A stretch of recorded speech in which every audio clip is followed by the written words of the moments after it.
नमस्कार, मैं हूं आपके साथ लक्ष्मी। नमस्कार, मैं हूं आपके साथ विभा उपाध्याय।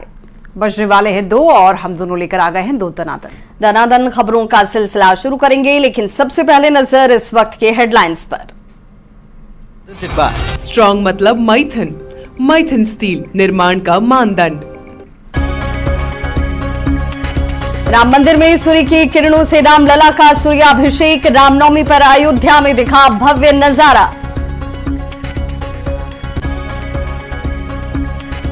असम में चुनाव प्रचार के दौरान पीएम मोदी ने लगाए जय श्री राम के नारे। कहा 500 साल बाद अपने घर में बर्थडे मना रहे भगवान राम।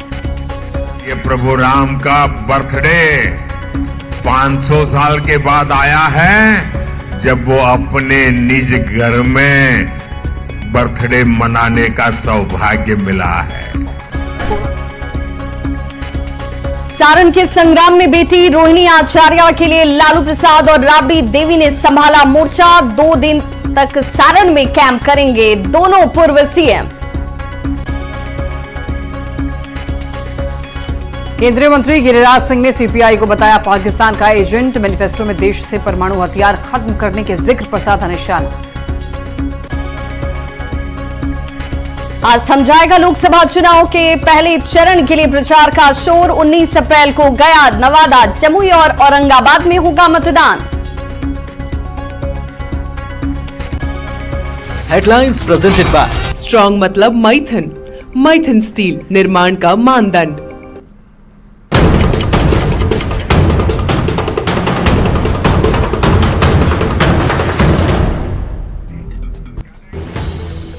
तो अयोध्या में रामनवमी के मौके पर रामलला का भव्य और दिव्य सूर्य तिलक हुआ। करीब 4 मिनट तक सूर्य की किरणें रामलला के मस्तक पर रहीं। इस दौरान पूरे देश में भगवान राम के इस रूप को निहारा। हर राम भक्त रामलला के सूर्य तिलक पर मंत्र मुग्ध हो गया। अयोध्या से ऐसी तस्वीरें आई जिन्हें देखकर मानो ऐसा लगा कि भगवान राम साक्षात दर्शन दे रहे हों। 500 साल बाद अयोध्या में ऐसी शुभ घड़ी आई जब भगवान राम ने अपने घर में रामनवमी मनाई है। तो वहीं असम के नलबाड़ी में जनसभा के दौरान प्रधानमंत्री नरेंद्र मोदी ने रामनवमी पर रामलला को नमन किया और इस दौरान उन्होंने कहा कि करोड़ों भारतीयों की तरह मेरे लिए भी ये बेहद भावुक पल है। अयोध्या में भव्य रामनवमी ऐतिहासिक है। ये सूर्य तिलक हमारे जीवन में ऊर्जा लाए और हमारे राष्ट्र को गौरव की नई ऊंचाइयों को छूने के लिए प्रेरित करे। राम को सूर्य तिलक हो रहा है, तब हमारे मोबाइल फोन से भी प्रभु राम को हम प्रणाम कर रहे हैं। हम भी सूर्य तिलक में हमारे मोबाइल के किरण भेज रहे हैं। मेरे साथ बोलिए, जय श्री राम, जय श्री राम, जय जय श्री राम, जय जय श्री राम, जय जय श्री राम। राम लक्ष्मण जानकी जय बोलो हनुमान की। राम लक्ष्मण जानकी, राम लक्ष्मण जानकी, राम लक्ष्मण जानकी, राम लक्ष्मण जानकी, राम लक्ष्मण जानकी। जय श्री राम, जय श्री राम, जय जय श्री राम, जय जय श्री राम, जय जय श्री राम, जय जय श्री राम। तो रामनवमी पर पटना महावीर मंदिर में दर्शन करने के लिए श्रद्धालुओं का तांता लगा हुआ है। पूरा इलाका जय श्री राम के उद्घोष से गूंज उठा है। हर कोई दर्शन के लिए आतुर नजर आ रहा है। महावीर मंदिर के साथ सजावट जो है देखते ही बन रही है। पट खुलते ही पहले मंदिर में भगवान श्री राम और हनुमान जी की आरती पूरे विधि विधान से की गई। इसके बाद श्रद्धालुओं के लिए पट खोला गया।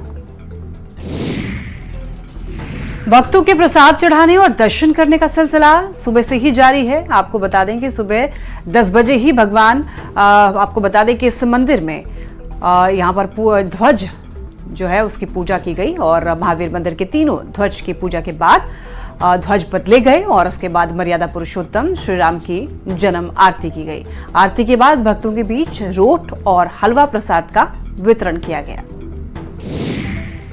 तो रामनवमी के अवसर पर भारत के साथ साथ पड़ोसी देश नेपाल में भी काफी धूम मची हुई है। नेपाल के विराटनगर के प्रसिद्ध राम जानकी मंदिर में धूमधाम से रामनवमी मनाई जा रही है। ये मंदिर 100 साल पुराना है और यहीं के लोग और मंदिर के पुजारी रामनवमी को लेकर काफी उत्साहित नजर आ रहे हैं। रामनवमी के मौके पर शिरडी में भी श्रद्धालुओं का उत्साह देखते बन रहा है। रामनवमी के मौके पर साईं बाबा मंदिर को फूलों और शानदार लाइटिंग से सजाया गया है और साईं समाधि को भी फूलों से सजाया गया। बड़ी संख्या में श्रद्धालु गंगा जल लेकर पैदल पहुंच रहे हैं, जिससे साईं बाबा का मंगल स्नान कराया जा रहा है। और कहते हैं कि आज से करीब 113 साल पहले साईं बाबा के कहने पर उरूस के तौर पर उत्सव की शुरुआत की गई थी।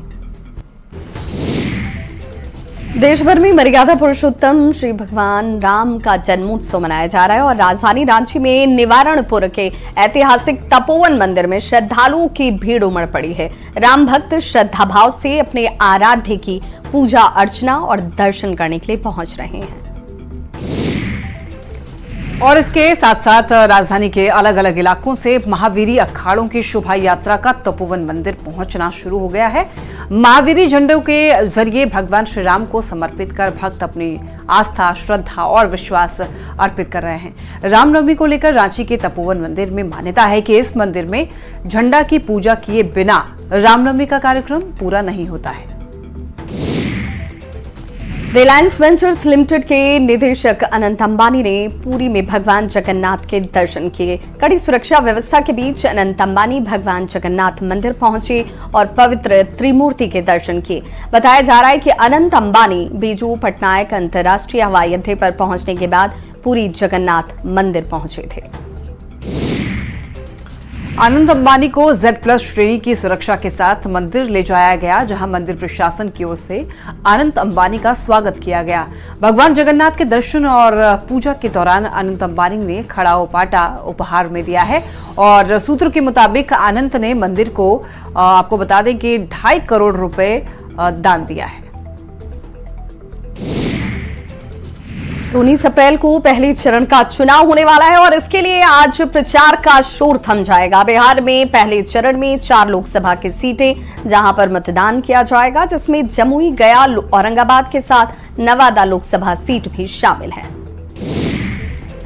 जमुई में एनडीए से एलजेपीआर प्रत्याशी अरुण भारती का सीधा मुकाबला आरजेडी की अर्चना रविदास से है, तो औरंगाबाद में बीजेपी के सुशील सिंह से आरजेडी के अभय कुशवाहा उनका मुकाबला होना है, जबकि नवादा में बीजेपी के विवेक ठाकुर की टक्कर आरजेडी के श्रवण कुशवाहा से है और गया में पूर्व सीएम जीतन राम मांझी की टक्कर आरजेडी के कुमार सर्वजीत से है। तो नवादा में पहले चरण में 19 अप्रैल को मतदान होने हैं और यहां पर आरजेडी के बागी हुए विनोद यादव को उनके भतीजे एमएलसी अशोक यादव का भी खूब साथ मिल रहा है। आरजेडी से टिकट नहीं मिलने के बाद विनोद यादव निर्दलीय चुनावी मैदान में कूद पड़े हैं। अशोक यादव ने आरजेडी के मुख्य प्रवक्ता शक्ति सिंह यादव पर निशाना साधा है। अशोक यादव ने कहा है कि नवादा में उन्हें चॉकलेट बाबा की उपाधि दी गई है, उन्होंने केवल ठगने का काम किया है।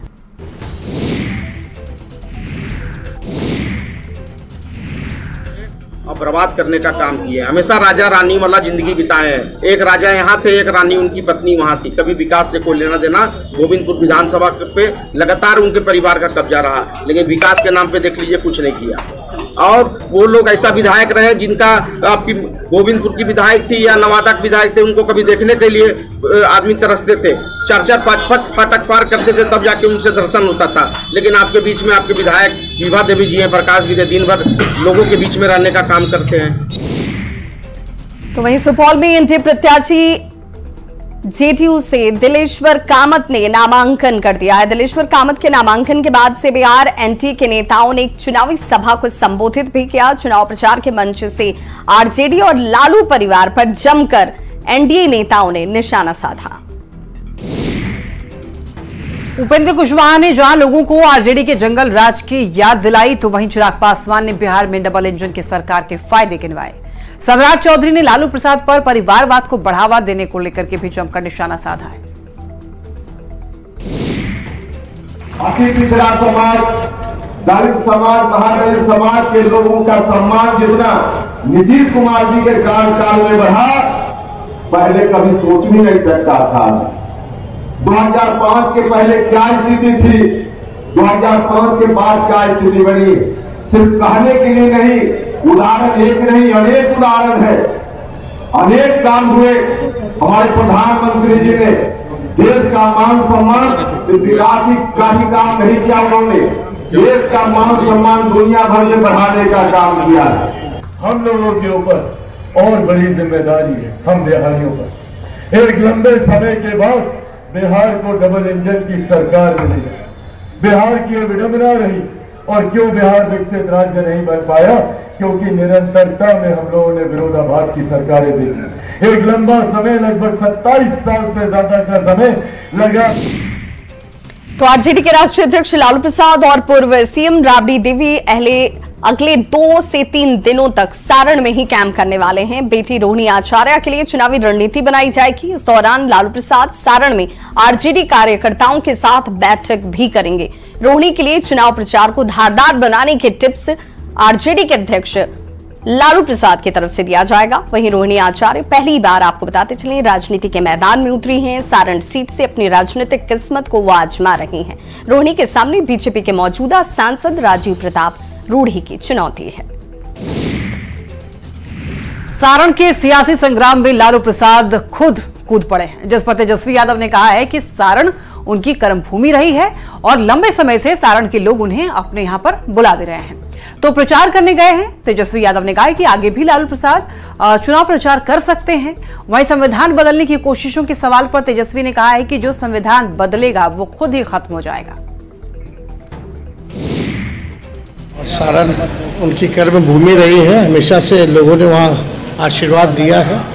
लोगों की मांग थी, चाहत थी कि उनके बीच लालू जी आए, तो आज वो गए हैं वहाँ। आगे भी लालू जी प्रचार करेंगे और आगे भी और चरणों में जाएंगे? भाई नेता है वो, उनके नेतृत्व में महागठबंधन यहाँ इंडिया अलायंस चल रहा है, क्यों नहीं करेंगे।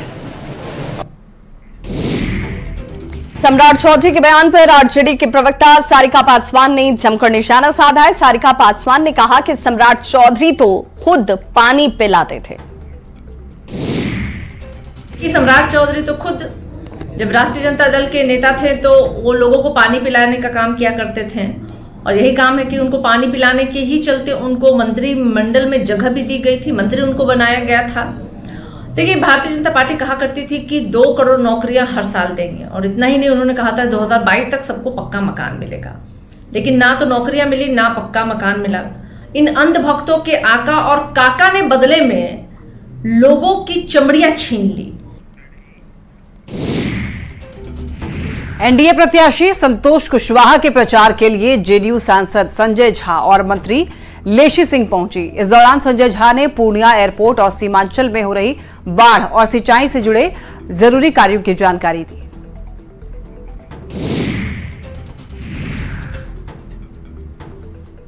पचास साल तक का प्लान करके बनाना है। जब एक बार पैसा इतना लगा रहे हैं तो अगला 50 साल तक का ध्यान में रखते हुए कि जितना ट्रैफिक इस एयरपोर्ट पे होगा, इसलिए 15 एकड़ जमीन और चाहिए, और उसका एक्विजिशन का काम प्रोसेस शुरू हो गया है। और क्योंकि यहाँ 11 लेन लैंड करने का और उसको रात में रुकने का फैसिलिटी चाहिए, इसलिए 15 एकड़ जमीन और चाहिए। अब जो पूर्णिया एयरपोर्ट बनेगा, इसका लैंड एक्वायर हो गया। कल प्रधानमंत्री जी ने भी अपने बातचीत में ये बात रखा, और शुरू में कुछ दिक्कत हुई थी।